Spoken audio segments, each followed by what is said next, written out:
decorated, of course, veteran of the Gulf War and a military analyst for NBC News. General McCaffrey, describe your reaction. This is a huge development on the part of the United States and this administration.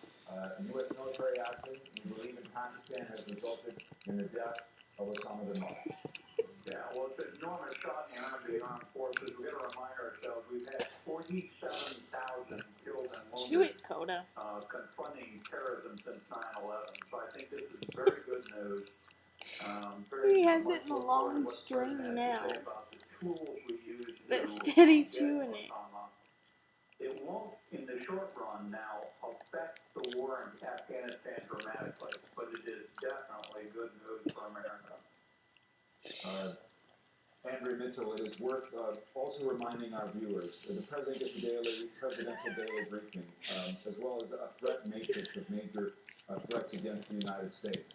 And there has been a question about the extent to which Osama bin Laden has been able to direct what al-Qaeda was capable of as a centralized terrorist organization or a splinter organization that operates anywhere, almost any time after it effectively got shut down in Afghanistan and forced across the border where most of al-Qaeda operatives are believed to be, which is in that rugged land in between Afghanistan and Pakistan. Well, in fact, even if he is not directing operations and if he's not operational, he is inspirational. And as General McCaffrey points out, as you know so well, the fact of his having been killed by American forces is such a major shot in the arm and is such an important factor right now, especially considering the military reputation, the importance of what is going on in the Middle East, and the frustrations, frankly, for our military in many parts of the world, setbacks in Afghanistan, problems now in Iraq. This would be a huge